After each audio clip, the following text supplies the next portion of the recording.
les dons deviennent obsolètes quand nous sommes près du but. Parfois, la délivrance ne s'opère pas parce que nous abandonnons près du but. La foi d'Élisée a été mise à rude épreuve. Alléluia. Et l'homme de Dieu va ici demander à Élisée: j'ai vu ta persévérance, j'ai vu ton endurance. Qu'est-ce que tu attends de moi? Moi, j'aurais voulu que mon père me le dise. J'aurais voulu que mon père me le dise. Nous passons à côté des bénédictions parce que nous n'avons pas la lecture spirituelle des choses. Il ne suffit pas de venir à l'église et s'asseoir. Il ne suffit pas de venir prier. Mais la prière engendre des connexions. Alléluia. La prière doit engendrer des connexions. L'enseignement doit engendrer des connexions. Le jeûne doit engendrer des connexions. Une des choses que j'ai comprises lorsque j'ai été repositionné dans ma foi, alors que le 2005, en 2011, j'avais perdu la foi. Je suis à l'église, comme une âme errante. Et là, je vivais à l'église sans savoir pourquoi j'étais à l'église. Et là, le Seigneur va, après des soupirs, après des envies, après des persévérances, après l'endurance, le Seigneur va ouvrir une porte qu'il est temps que tu te lèves ou que tu sortes de ton sommeil. Il va envoyer un père. Voyez-vous, la capacité d'un père, c'est d'apporter un réveil spirituel dans la vie d'un fils. Un père, lorsque tu es connecté à un père, il produit un réveil dans ta vie. Il produit une révolution. La façon dont tu servais Dieu à la rencontre de ton père, parce qu'il y a père et père. Nous n'avons pas la lecture de qui est notre père, on s'attache à n'importe qui. Oh, daddy, daddy, daddy. De la même manière qu'on a importé le français, on a aussi importé les mots anglophones. Et là, nous sommes daddy, daddy. On appelle tout le monde daddy. Mais on ne connaît pas réellement qui est notre daddy, qui est notre mommy. Et ce qui fait une défaillance, en fait, ce qui fait une problématique.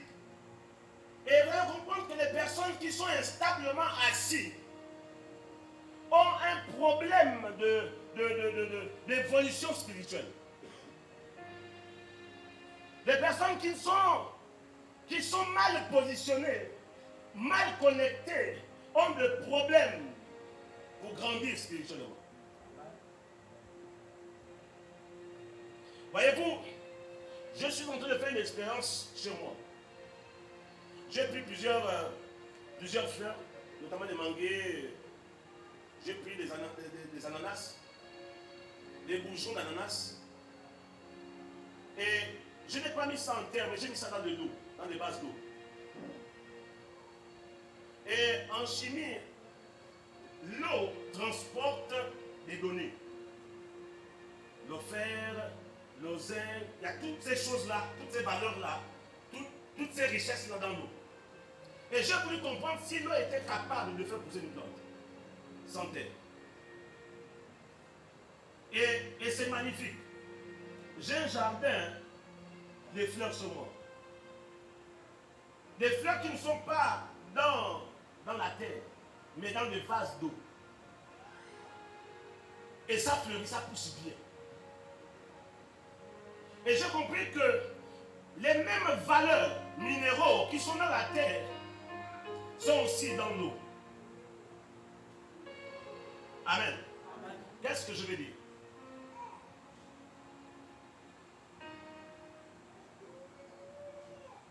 Il est certainement vrai que ça peut pousser dans l'eau, mais un problème se présente. ça n'a pas de stabilité. Ça n'a pas d'enracinement. Ça pousse, c'est vrai.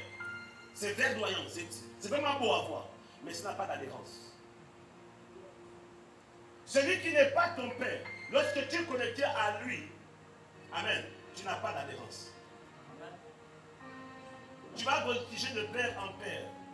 Tu vas aller chez le révérend Francis Michel Maniga, c'est mon père. Tu vas aller chez le bishop Maestri Doctal, c'est mon père. Tu vas venir chez l'apôtre Boubou, c'est ma mère. Qui est réellement ton père? Il n'y a pas une femme qui peut recevoir les semences de plusieurs hommes. Et cet enfant est conçu par plusieurs hommes. C'est pas possible. Le premier homme qui connaît cette femme en période de fécondation, c'est lui qui est le père de l'enfant. Tous ceux qui viennent de la table poteau.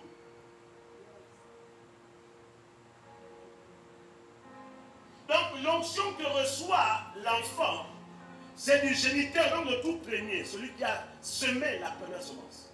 Les autres là-bas, ils ne servent à rien. C'est rien que du temps perdu. Alléluia. Est-ce que tu me suis?